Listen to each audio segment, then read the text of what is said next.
I lost. And that was the best thing that ever happened to me. Wait, let me be clear. I don't like losing or feeling defeat. You could probably tell from the way I grew up, like full of fire and energy. Since my love for science brought me victory after victory in many competitions. My name was always on a student achievement board. So those congratulations were nothing new for me. But here's the truth.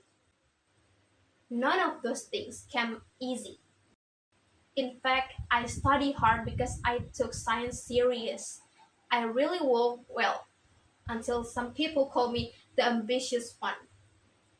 Ladies and gentlemen, just like what Cameron de Jong said on his Medium post, ambition is a powerful force, a driving engine of progress and achievement.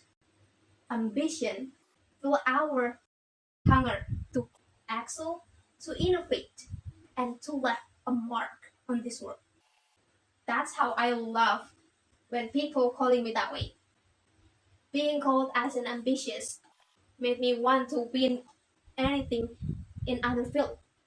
And that's how I found myself in public speaking. I was like, speaking in front of the audience, huh?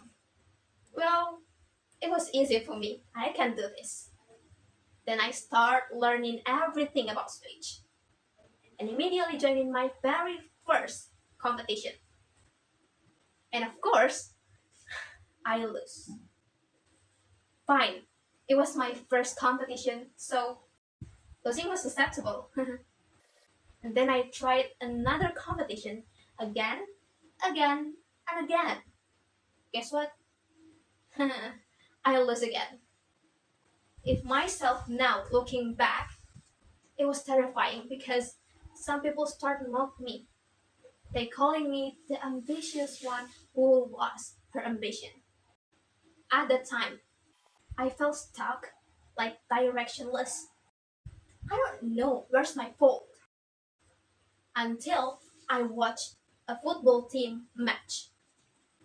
I saw a football team called Livingstone that were under pressure since the very beginning.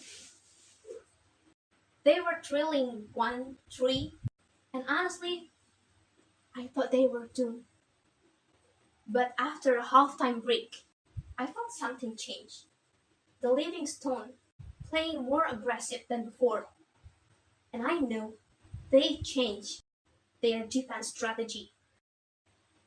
Slowly, they turned the game around, scoring goal after goal, and finally winning 4-2 in the second leg.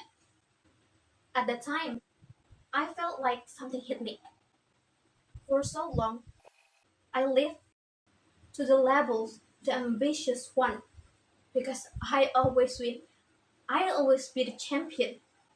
But when the moment I start losing, I felt empty and lost. If I kept doing that just like the football team match without strategy, my ambition would just turn into an obsession and I would burn out. You know what? Ambition alone is not enough. It needs a rest to build a new strategy, just like Livingstone did, and then return strong back. That's why I'm here today in front of you guys to competing again and tell the people that mocked me before I did not lose my ambition. I just take some rest and rebuild myself. Ladies and gentlemen, back then, ambition was simply meaning as a win, becoming the best, collecting medals and applause. Of course, as long as I got people attention. But today, ambition has different meaning for me. It's not about become a champion, but it's about growing. become a better version of me along the way.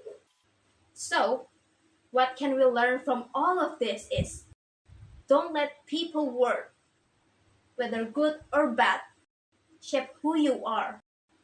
Use them, challenge them, redefine them.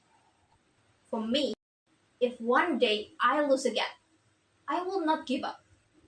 I will take some rest and rebuild my strategy and then be back here on this stage. Declare with pride, I am back.